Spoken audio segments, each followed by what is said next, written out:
Hello friends, right way education पर आपका स्वागत है। आज हम करेंगे 1 फरवरी 2022 का शिफ्ट सेकंड का पार्ट 3। प्रश्न है हमारे सामने। पार्ट 3 में हमने 61 नंबर से क्वेश्चन लिए हैं। इससे पुराने पहले के क्वेश्चन जो है पार्ट 2 और पार्ट 1 में आपको मिल जाएंगे। ठीक है फ्रेंड्स। प्रश्न है पहला हमारे सामने। गेहूं की कीमत 300 रुपये किलोग्राम, 335 रुपये किलोग्राम और गेहूं की तीसरी किस्म को 3:5:5:5 के अनुपात में मिलाया जाता है। 3:5:5:5 के अनुपात में मिलाया जाता है।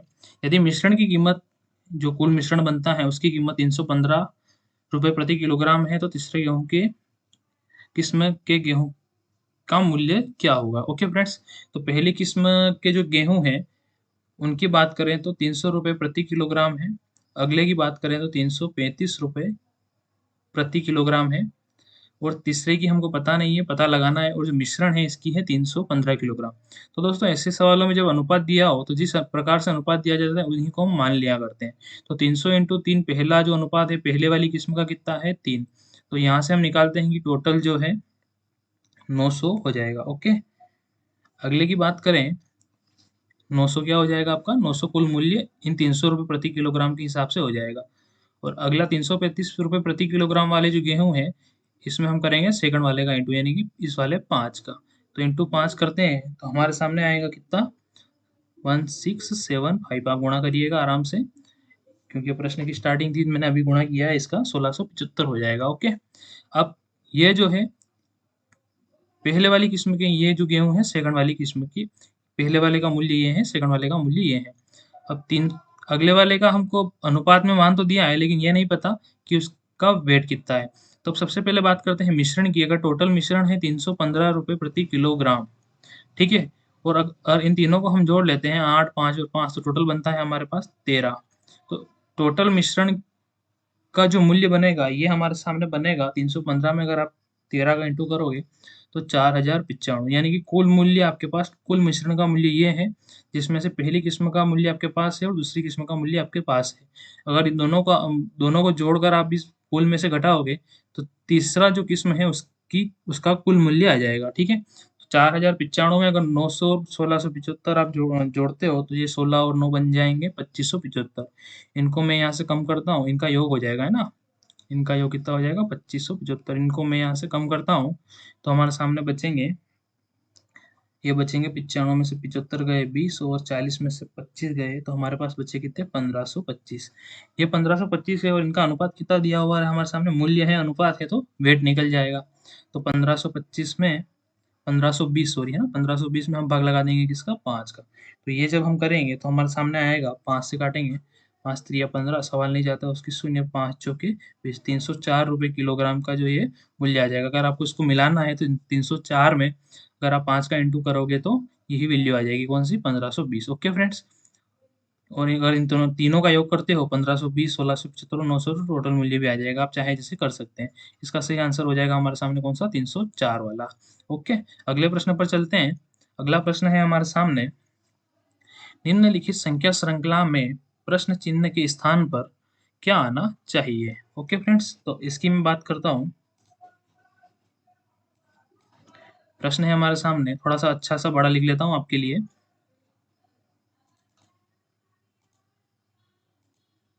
ओके। 3 सही 2/7, 14 सही 4/9, 5 सही 3/9, ये हमारे सामने दिया हुआ है। ओके। तो बात करते हैं कि सबसे पहले जो यहाँ पर वैल्यू है इसको तो हम ले लेते हैं, 3 प्लस 14 प्लस 9, यानी बटे वाली वैल्यू से जो अलग वैल्यू है इसको हमने ले लिया। ठीक है। और जो बटे वाली वैल्यू है इसको हम एक साथ जोड़ लेते हैं, 2/7 प्लस 4/9 प्लस 3/9। ओके। तो इसको जब हम जोड़ते हैं तो ये हमारे सामने बनता है कितना, 14 और 3 17 और 5 22। और जब हम इनको जोड़ते हैं तो ये हमारे सामने बन जाएगा, इनको हम एक साथ जोड़ लेते हैं, 4 और 3 कितना हो जाएगा 7। तो 2/7 प्लस कितना हो जाएगा 7/9। इसको जब हम आगे हल करेंगे तो इसका एलसीएम लेना पड़ेगा, तो ये बनेगा कितना 63। 9 और 7 का एलसीएम 63। अब इसको जब हम हल करेंगे तो 7 9 63 होते हैं और 9 का इंटू होगा 2 में, तो ये हो गया 18 और ये हो जाएगा आपका कितना 49।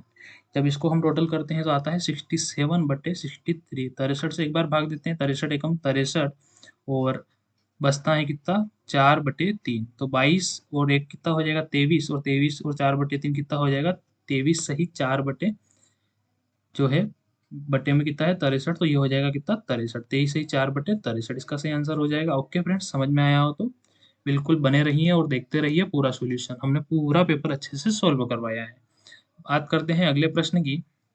अगला प्रश्न है, बुमराह हर मैच में औसतन 3 विकेट लेते हैं। क्या किया कहा गया है कि बुमराह जो है हर मैच में औसतन 3 विकेट लेते हैं। बुमराह ने अपनी 5 मैचों की पारी में कितने विकेट लिए? बिल्कुल ही आसान सवाल है कि अगर हर जो मैच हो रहा है उसमें अगर वो 3 विकेट लेते हैं तो हर एक में 3 विकेट लेते हैं, और टोटल उन्होंने 5 पारियां खेली। टोटल कितना हो जाएगा 5 × 3 बराबर कितना हो जाएगा 15। तो इन्होंने कितने 15 विकेट लिए। ओके फ्रेंड्स, आगे बढ़ते हैं। 5 धनात्मक संख्याओं का योग औसत दिया हुआ है। 5 धनात्मक संख्याओं का औसत जो है कितना है हमारे सामने 132 है। यदि पहली संख्या और पिछली 4 संख्याओं का योग 4:7 हो, ठीक है, 4/7 या 4:7 एक ही बात होती है, तो अंतिम 4 संख्याओं का औसत ज्ञात करें। तो सबसे पहले मैं बात करूं कि 5 धनात्मक संख्या है और औसत दिया है हमको 132, तो पांचों संख्याओं का टोटल योग कितना हो जाएगा, तो अगर हम इसका गुणा करते हैं तो यह हमारे सामने आएगा कितना 660। अब दिया है यदि पहली संख्या और पिछली 4 संख्याओं के योग का औसत कितना है 7 है। तो अगर मैं यहाँ पे लिख देता हूँ, एक के बाद 2 + 3 + 4 + 5, तो ये अंतिम 4 हो जाएगी और ये पहली हो जाएगी। तो इसका तो दिया है 4 और इन सभी के योग का अनुपात दिया है कितना 7। ओके, अब आगे देखते हैं। तो 660 हमारे पास क्या है, इनका टोटल योग कुल 5 संख्याओं का, और इन सभी संख्याओं का टोटल औसत कितना होता है 7:4। तो जहाँ भी हमारे पास अनुपात में इस प्रकार से दिया हो तो इनका टोटल जो है इसके अनुपात से हम हल कर सकते हैं। तो 660 बटे कितना हो जाएगा 11। हमारे सामने काटते हैं तो कितना आता है 11 से 460। अगर पहली संख्या हमसे पूछी जाती तो हम निकाल लेते 6 × 4 = 24 यानी कि 240। ये हो गई पहली संख्या। हमसे पूछा है अंतिम 4 संख्याओं का औसत ज्ञात करो, तो अंतिम 4 संख्याओं का योग तो हमारे पास है बिल्कुल 7 है, तो 7 कितने हो गए 442। तो ये तो हो गया इनका टोटल योग। हमसे पूछा है कि इनका औसत कितना है, तो ये कितनी संख्या है 1 2 3 4, तो हम भाग दे देंगे किससे 4 से। 4 से कितनी बार जाएगा 4 एकम 4, सवाल नहीं जाता उसकी शून्य, 4 5 20। ठीक है, तो इसका सही आंसर आ जाएगा आपका 105। बढ़ते हैं हम आगे। अगला प्रश्न है हमारे सामने, एक बच्चे के वजन को जोड़ने पर 25 व्यक्तियों के परिवार का औसत वजन 1 किलोग्राम कम हो जाता है। यदि बच्चे का वजन जोड़ने के बाद परिवार का औसत वजन 27 किलोग्राम है, तो बच्चे का वजन ज्ञात करें। ठीक है फ्रेंड्स, तो बात करते हैं कि पहले जो है परिवार में व्यक्ति कितने हैं, 25 व्यक्ति हैं, और अगर इसमें औसत वजन जोड़ा जाता है तो कितना एक कम हो जाता है। और अगली कंडीशन दी है कि यदि बच्चे के वजन को जोड़ने के बाद परिवार का औसत वजन कितना 27 किलोग्राम हो जाए। तो जैसे ही हम बच्चे को जोड़ेंगे तो ये व्यक्ति 25 से कितने हो जाएंगे 26। आगे इन्होंने कहा है कि इसका जो औसत वजन हो जाता है पूरे परिवार का ये 27 हो जाता है। तो इसमें ऐसा दिया है कि बच्चे के वजन को जोड़ने पर 25 व्यक्तियों के परिवार का औसत वजन 1 किलोग्राम कम हो जाता है। तो 1 किलोग्राम कम हो जाता है कहाँ से, अगर ये 25 व्यक्ति थे तो इनका टोटल वजन कितना औसत वजन अगर 28 होगा तो 1 किलोग्राम जोड़ने के बाद में कम हो जाता है, यानी कि 27 रह जाता है। ये बात आपको समझ में अच्छे से आई होगी उम्मीद करता हूँ। आगे दिया है कि बच्चे का औसत वजन ज्ञात करें। तो बिल्कुल यहाँ से बहुत ही आसानी से हम निकाल सकते हैं कि बच्चे का औसत वजन कितना होगा। सबसे सरल विधि तो यही हो जाएगी, 25 × 28 करिए और 26 × 27 करिए। अगर 25 × 27 आप करोगे तो आपके सामने आएगा कितना 700, है ना। और अगर इनका इंटू आप करोगे तो ये हो जाएगा कितना 702। इन दोनों का माइनस कर लो तो होता है कितना 2, और 2 ही क्या है उस बच्चे का वजन है। वो क्या है 2 उस बच्चे का वजन है। कि पहले टोटल वजन जो है परिवार का 700 था, और अब इसको और जोड़ लिया जाए तो 25 व्यक्तियों का औसत वजन 28 है, टोटल परिवार का वजन 700 था, और 26 व्यक्ति हैं परिवार में, टोटल सभी का वजन है 27 औसतन है। तो अगर इसका टोटल हम निकालते हैं तो 702 आ जाएगा। तो फिर इसको हम हल करेंगे तो हमारे सामने बच्चे का वजन कितना आ जाएगा 2 किलोग्राम। ठीक है फ्रेंड्स, बिल्कुल आसानी से सवाल हो गया है। बढ़ते हैं अब हम आगे। अगला प्रश्न है हमारे सामने, 550 छात्रों वाले एक स्कूल में लड़कों की औसत आयु 11 वर्ष है और लड़कियों की औसत आयु 12 वर्ष है। यदि स्कूल की औसत आयु 11 वर्ष और 6 महीने हो तो स्कूल में लड़कियों की संख्या कितनी है? बिल्कुल ही आसान सवाल है।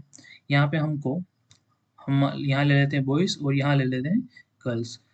लड़कों की औसत आयु दी है हमको 11 वर्ष और लड़कियों की औसत आयु दी है हमको 12 वर्ष। और यदि स्कूल की कुल औसत आयु की बात करें तो 11 वर्ष और 6 महीने। तो जब हम महीनों को पॉइंट में बदलते हैं तो बटे में देते हैं भाग, किसका, 12 का, क्योंकि 12 महीने टोटल एक वर्ष में होते हैं। तो इस प्रकार से हमारे सामने आएगा कितना, 1/2। और 1/2 को हम 0.5 में भी लिख सकते हैं, मतलब 11.5 भी ये हो जाएगा। तो यहाँ हम लेते हैं कि एलिगेशन लगाएंगे तो ये हो जाएगा 11.5। अब इसमें से इसको कम माइनस करना है, इसमें से इसको माइनस करना है, तो यहाँ पर देखते हैं कि 12 में से 11.5 गए तो बचेगा कितना, 0.5। और यहाँ पर भी कितना बचेगा, 0.5। सामान्य बात में अगर मैं इसको काटने की कोशिश करूँ तो ये कुछ इस प्रकार से हो जाएगा, दशमलव हटी 10 और ये दशमलव हटी 10 और 5 दूनी 10, 5 दूनी 10, 1/2, 1/2 आता है तो हम उसको 1/1 भी लिखते हैं। क्या लिखते हैं, 1/1, यानी कि लड़कों, यहाँ पर इन बॉयज और गर्ल्स का क्या आ गया है, अनुपात। ये इतने बॉयज हैं तो इतने गर्ल्स हैं, मतलब टोटल बराबर है। ठीक है। तो स्कूल में कुल छात्रों की संख्या हमको दी हुई है 550। कितनी दी हुई है, 550। अगर स्कूल में कुल 550 छात्र हैं तो बात करेगी टोटल बॉयज और टोटल गर्ल्स, अनुपात को अगर हम जोड़ते हैं तो कितना आता है, तो ये टोटल के बराबर है। और हमको निकालना क्या है, स्कूल में लड़कियों की संख्या। तो स्कूल में अनुपात में लड़कियों की संख्या 1 है, तो यहाँ पर हम 1 का इंटू कर लेंगे।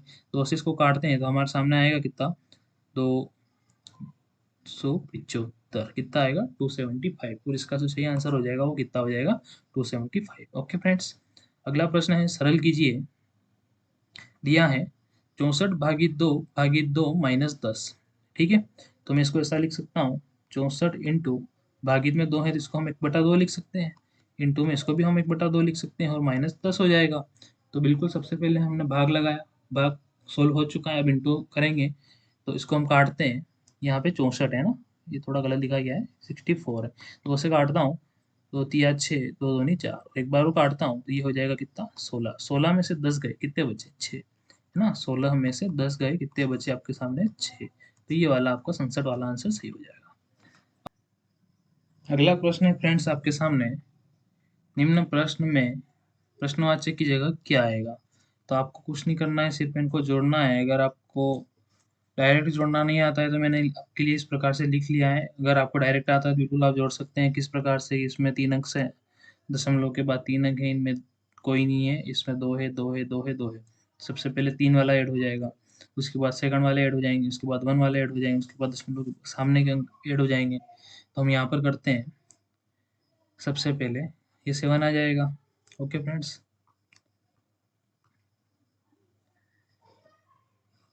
7 आ जाएगा।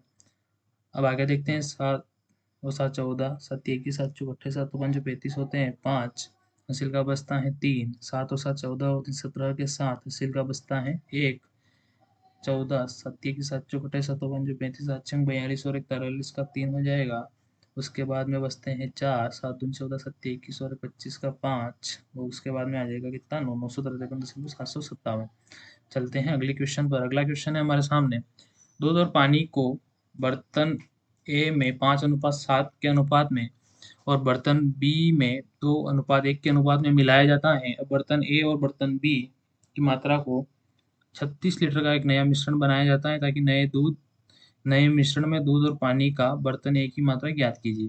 दोस्तों यहाँ पे प्रश्न कुछ कटा हुआ है, यहाँ पर एक और अनुपात आना था जो कि नहीं दिया हुआ है। बिना इसके ये हल हो नहीं पाएगा, कहीं ना कहीं क्वेश्चन मिस्टेक लग रहा है।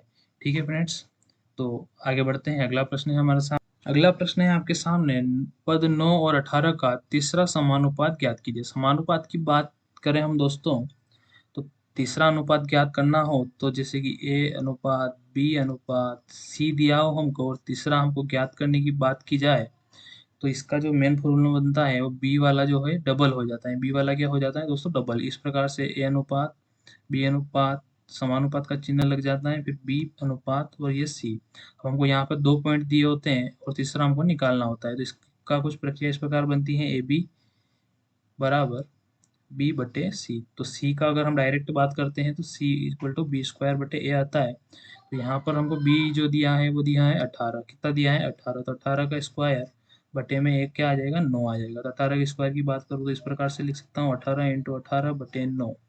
ठीक। तो 9 दूनी हो जाएंगे कितने, 18, और 18 दूना कितने होते हैं, 36। तो हमारा जो सही आंसर हो जाएगा वो कौन सा वाला हो जाएगा दोस्तों, सी वाला, 36 वाला। अगला प्रश्न दिया है हमको कि छात्रों की एक पंक्ति में x बाएं छोर से 22वें स्थान पर है और y जो है दाएं छोर से 18वें स्थान पर है, बीच में 15 छात्र हैं, तो पंक्ति में कुल विद्यार्थियों की कुल संख्या ज्ञात कीजिए। ओके फ्रेंड्स, तो सबसे पहले बात कर लेता हूँ कि इस साइड तो होता है बायां और इस साइड में होता है क्या, दायां। ठीक है, तो x की बात की गई है कि x जो है बाईं साइड से 22वें नंबर पर है और y जो है दाएं छोर से, यानी दाएं छोर से y कितने नंबर पर है, 18वें नंबर पर है। कितने पर है, 18वें नंबर पर है। और इन दोनों के बीच में कितने व्यक्ति ओवर है, 15 ओवर है। तो और कुछ नहीं करना है, इन 22 को काउंट कर लो, इन 18 को काउंट कर लो, इन 15 को भी काउंट कर लो, मतलब तीनों को आप जोड़ लीजिए। तो आप तीनों को जोड़िए, 18 और 22 ये हो जाएंगे 40 और 15 55। टोटल कितने हो जाएंगे हमारे सामने, 55। 18 15 और 22, तो 55 हमारे जो है विद्यार्थियों की कुल संख्या हो जाएगी। अगला प्रश्न है हमारे सामने, 50 छात्रों की एक पंक्ति में माया दाएं छोर से 29वें स्थान पर है, तो बाएं छोर से माया की रैंक ज्ञात कीजिए। बिल्कुल दोस्तों, आसानी से निकाला जा सकता है कि 50 में अगर हमको दाएं छोर से स्थान दिया हो, तो बिल्कुल दाएं छोर से 29वां स्थान है, तो इसको जब हम हल करेंगे तो 21 आ जाएंगे। तो 21 जो आते हैं वो दाएं इस, जैसे कि मैं यहाँ बना लेता हूँ कि 50 छात्रों की कुल लाइन है, जिसमें यहाँ पर माया जब कहाँ पर है, माया जो है दाएं छोर से, नहीं दाएं छोर इधर होगा, दाएं छोर से 29वें स्थान पर है, तो 29वें पर तो ये है, तो इसके बाद में जो बच्चे हैं वो हम निकाल लेते हैं, तो ये होते हैं कितने, 21।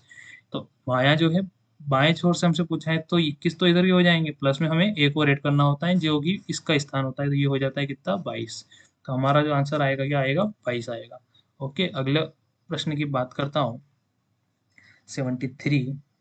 शब्द COLLER के सही समुच्चय की पहचान कीजिए।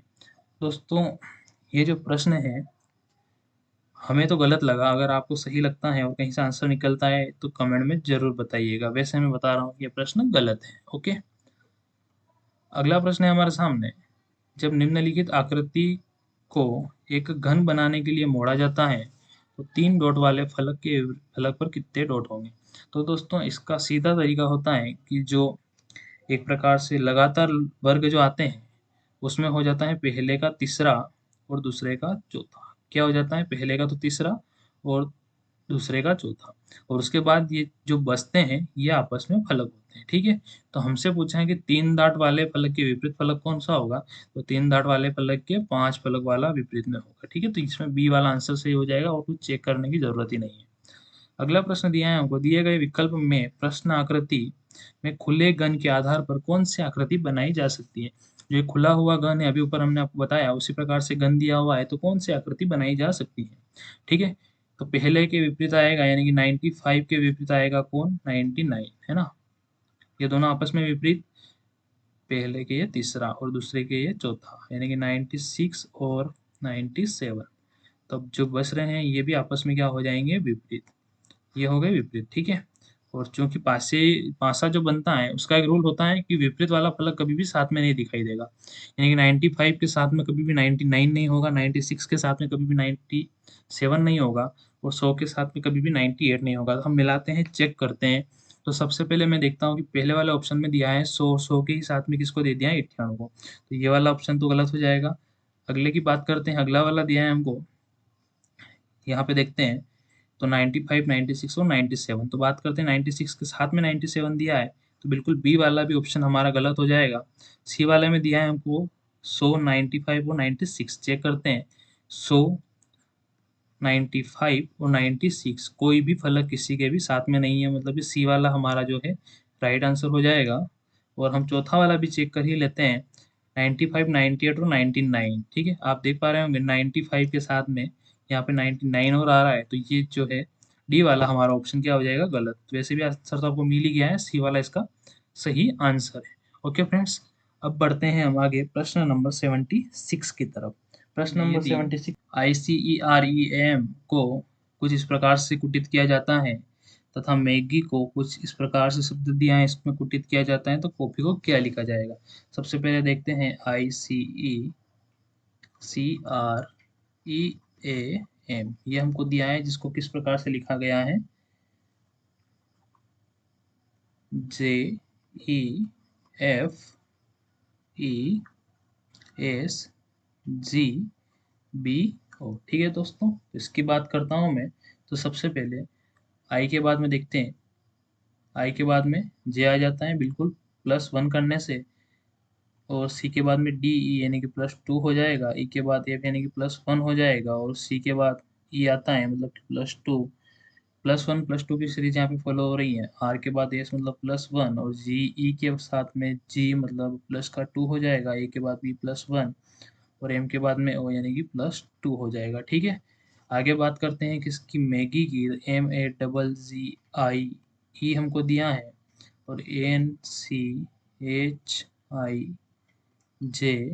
जी हमको दिया है। तो एम के बाद n+1 होता है, एम के बाद ए के बाद बी सी यानी कि +2 हो जाएगा, जी के बाद H+1, और जी के बाद HI यानी कि +2, IJ यानी +1, और ये हो जाएगा आपका +2। बिल्कुल सेम आपको करना है किसके साथ में, कॉफी के साथ में। तो मैं लिखता हूँ COFF और EE। तो सबसे पहले +1 किया जा रहा है सभी में, तो इसमें भी हम क्या करेंगे +1। सी के बाद आ जाएगा डी, उसके बाद हम करेंगे +2, तो ओ के बाद पी, और उसके बाद में आता है क्यू। ठीक है, एफ की बात करूँ तो एफ के बाद में आ जाएगा आपका क्या +1, एफ के बाद में आ जाएगा जी, और एफ के बाद अगर +1 के बाद में +2 करेंगे तो एफ के बाद जी और एच आ जाएगा। ई की बात करें तो ई के बाद में आएगा +1 करने पर ई एफ एफ आ जाएगा, और ई के बाद में +2 करते हैं तो जी आ जाएगा। तो दिया है हमको DQGHFG, मिलाते हैं, डी क्यू इसमें नहीं है, DQH आ रहा है, ये भी नहीं होगा, DQG दोनों में है। आगे देखते हैं HFG, HFG जो है सी वाले में है, तो हमारा जो है ये आंसर सही हो जाएगा। ओके फ्रेंड्स, अगला प्रश्न दिया है हमको, नीचे 2 कथन दिए गए हैं, उसके बाद निष्कर्ष 1 2 3 दिए गए हैं। कथन को सत्य मानते हुए चाहे वह सामान्यतः ज्ञात तथ्यों से भिन्न प्रतीत हो, आपको यह निर्णय करना है कि दिए गए कथनों से कौन सा निष्कर्ष तर्क कथन निकलता है। ओके, तो कथन हमको दिए हैं, कुछ कारें वाहन हैं, और इससे अगला दिया है कोई भी वाहन 4 पहिया नहीं है। ओके, इसको हम बनाते हैं तो कुछ इस प्रकार से बनेगा, कुछ कारें क्या हैं, वाहन है। ओके, और कोई भी वाहन 4 पहिया नहीं है। बिल्कुल दोस्तों, यहाँ पर वाहन की बात की गई है तो इसको हम दूर बना लेते हैं, क्योंकि ये क्या है, 4 पहिया नहीं है। अब कार के और फोर के बीच में कोई संबंध हमको दिया ही नहीं है, तो ये जो है प्रश्न चाहे नेगेटिव आओ चाहे पॉजिटिव, ये दोनों तो डायरेक्ट ही गलत हो जाएंगे। तो सबसे पहले बात करूँ, निष्कर्ष में हमको दिया है कोई भी कार 4 पहिया नहीं है। तो दोस्तों, कोई भी कार 4 पहिया नहीं है, कार और 4 पहिया के बीच में हमको संबंध मिला ही नहीं है, तो हम दिखा भी नहीं सकते। तो ये वाला तो हो जाएगा आपका क्या, रोंग। अगला है सभी 4 पहिया कारें हैं, तो सभी वाला तो डायग्राम ही नहीं इसमें बन रहा है, तो ये भी क्या हो जाएगा, रोंग। अगला है कुछ वाहन कारें हैं। बिल्कुल दोस्तों, यहाँ पर कुछ कारें वाहन है, तो कुछ वाहन भी क्या होगी, कारें होगी, ये वाला आपका आंसर सही हो जाएगा। तो तीसरा वाला निष्कर्ष आपका फॉलो होता है, ऑप्शन मिलाते हैं। तो ऑप्शन में आपका दिया हुआ है, पहले में तो केवल पहला दिया है, इसमें पहला, दूसरा दिया है, इसमें दूसरा दिया है, और डी वाले में दिया है आपका कि केवल निष्कर्ष 3 निकलता है। तो बिल्कुल दोस्तों, ये तीसरा वाला जो है आपका सही हो जाएगा। अब बढ़ते हैं हम अपने अगले प्रश्न पर। अगला जो है 78 नंबर का प्रश्न है हमारे सामने। देखते हैं कि यहाँ पर कौन सा पैटर्न फॉलो हो रहा है। ओके, तो देखते हैं कि सबसे पहले अगर BCD तो सबसे पहले मैं बात करूँ कि टोटल नंबर गिन लिए जाए, 1 2 3 4 5 6 7 8 9 10 11 12 13 14 15 16 17 18 19 20 21 22 23 24 का जो यहाँ पे क्रम बन रहा है, तो 24 का क्रम कब बन सकता है, जब या तो 6 × 4 हो, या फिर 4 × 6, कुछ प्रायिकता इस प्रकार से बनेगी, 6 × 2 की भी बनेगी और 2 × 6 की भी बनेगी, लेकिन ये पैटर्न बहुत छोटा हो जाएगा, तो हम इसको बनाते हैं। ठीक है, तो सबसे पहले मैं 6 के क्रम में इसको बांटता हूँ, तो देखता हूँ कि यहाँ पर 1 2 3 4 5 6, यहाँ पे हमने स्लेश लगाया, उसके बाद में 1 2 3 4 5 6, यहाँ पे हमने स्लेश लगाया, उसके बाद में 1 2 3 4 5 6, वापिस यहाँ पर हमने स्लेश लगाया, 1 2 3 4 5 6। अब मैं देखता हूँ कि अगर यहाँ पर पहला वाला ऑप्शन फॉलो किया जाए तो ये कुछ बनेगा इस प्रकार से A B C D B C, और अगला जो बनेगा A D C A B सी, है ना। और अगला वाला बनेगा A B C D B C, यहाँ पे रिपीट हो गया वापिस। और यहाँ पे बनेगा ए डी सी और ए बी डी। बिल्कुल यहाँ पहला वाला जो है तीसरे नंबर के साथ में और दूसरा वाला जो है चौथे नंबर के साथ में वापिस आ रहा है। तो ये जो है हमारा पहला ही ऑप्शन क्या हो जाएगा, सही हो जाएगा। ओके फ्रेंड्स, मिला लेते हैं हमारा ऑप्शन। करेक्ट आंसर में भी हमको दिया हुआ है पहला वाला ही आंसर। अगले वाले की बात करूं तो अगला वाला भी बिल्कुल इसी के जैसा एक प्रश्न है हमारे सामने। अगला वाला प्रश्न है आर एस टी, उसके बाद में वापस आर एस आ गया है। तो यहाँ पर यकीनन कहीं ना कहीं पे जो क्या है आएगा, टी आ सकता है। ओके, आर एस के बाद में अगर टी आ रहा है तो बिल्कुल यहाँ पे भी क्या आ सकता है, टी आ सकता है। हम संभावना बता रहे हैं अभी।